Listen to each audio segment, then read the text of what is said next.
So, Caitlin Clark won Person of the Year. Caitlin Clark won, or not Time Person of the Year, Jesus, she won Time Athlete of the Year. And a lot of people were happy about that. I'm actually surprised I didn't see that much, but what about Asia?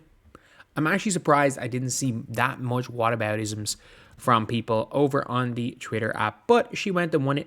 And there is one section of the article and the interview that is obviously being bigger than any other. But before we get on to that, we are trying to hit 40,000 subscribers by the end of, well, we're trying to do it by Christmas. If we could do that by the end of the day, that'd be absolutely insane, lads. That would be unbelievable.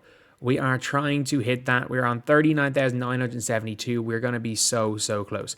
But anyway, Caitlin Clark, this was her thing, or what was said in the interview. She gave her equivalent almost of the Paige Becker speech. Clark is cognizant of the racial underpinnings of her stardom. I want to say I've earned every single thing, but as a white person, there is privilege. And I'm like, cool. Like, I'm not going to deny that, but I'm like, not a fan of her saying, not questioning whether or not she earned everything. People just want to see her shoot from 30, to be honest. A lot of players in this league they've been really good and have been black players. The league has kind of been built on them. The more we can appreciate that and highlight that and continue to have brands and companies invest in those players that have made the league incredible, I think that's very important. I have to continue to try to change that. The more we can elevate black women, the more it's going to be a beautiful thing. And I'm like, nothing wrong with what she said. She basically gave the Paige Becker speech. And in fairness, I don't understand why anyone would have an issue with that. The one line about her saying that she basically questioning whether or not she deserves everything she has, and I'm like, that's maybe an iffy line, but at the end of the day, look, so people can say whatever they want with their platform, do whatever they want. And this is going to be a really funny situation because, one, it's not going to change anything from people that are fans of Caitlin Clark, because as much as what people want to say, people are fans of Caitlin Clark because she shoots from 30. People don't realize that. Is that no matter what, Caitlin Clark shoots the ball from 30. She plays the game at a fast pace, and she is probably the most fun basketball player to watch right now because there's at least some semblance of a competitive sport in the WNBA, whereas what the NBA has got. Maybe Nikola Jokic, but I think there are not many people that would say she's not, at least under 30. The most fun basketball player under 30 to watch. Maybe LaMelo, but he's crippled the whole time.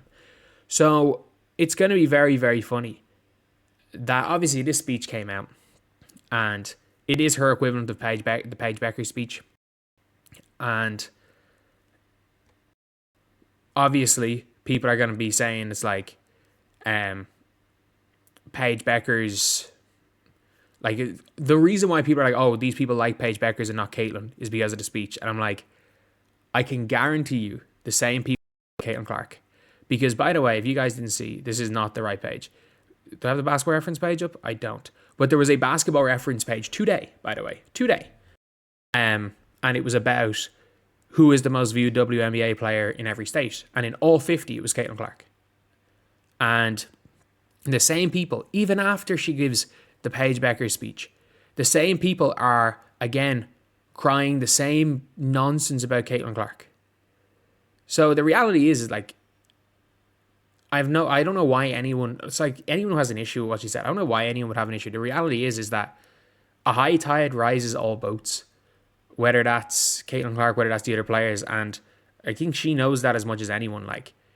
Even though, yeah, there's probably no Angel Reese star without Caitlin Clark, but also without the Angel Reese rivalry, Caitlin Clark's not quite as big a star. Without these rivalries, these players aren't as big, and if the league is just based on one person, it's never going to grow. The league growing with Caitlin Clark is the best thing. I think she knows that as well. So I don't know why anyone would have an issue with that, because the more the league elevates every player, the more the league elevates every player, every team, while also making sure they don't do it at the expense of Caitlin, at the expense of the Fever, the better the league is going to be.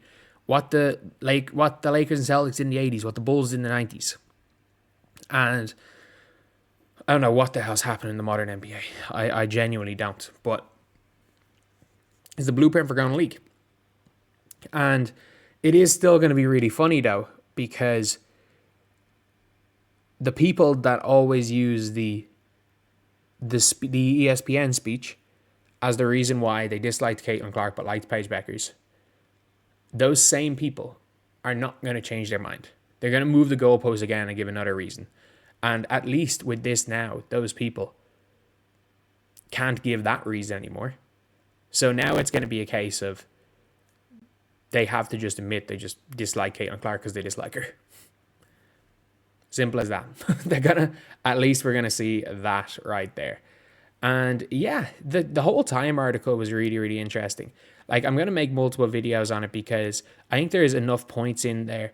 I'm probably going to talk a little bit more about, I think I'll make 5 videos today, all kind of on different points in this. All from like going at Christie's sides to the Olympic point, which is a really interesting one as well. But that one is obviously the big point. That's going to be the big talking point. Of course it is. Like, heck, most people don't remember 2021 Paige Beckers' season, but they remember the ESPN speech. And like, that's not going to be the case with Caitlin Clark. People are going to remember the 30-footers more so than anything, which is big, which is important. And it is funny though, seeing some people being like, oh, all the fans are going to leave. It's like, no. People are fans and want to watch Caitlin Clark because she shoots the ball from 30 feet.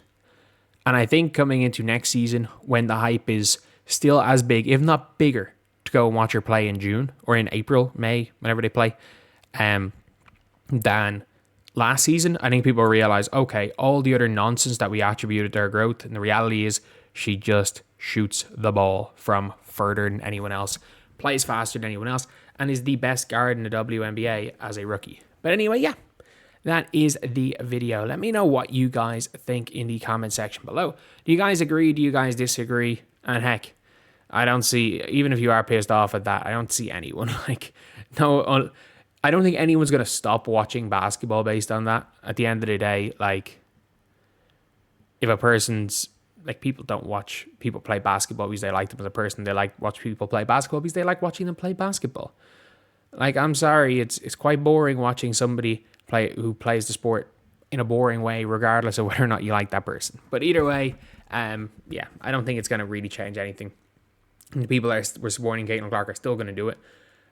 People that were supporting Caitlin Clark with their wallets, not just ranting on Twitter, going to games, watching the games, that's not going to change anything.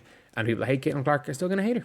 So anyway, yeah, that is the video. Let me know what you guys think in the comment section below. Thank you guys for watching. Please like, comment, and subscribe.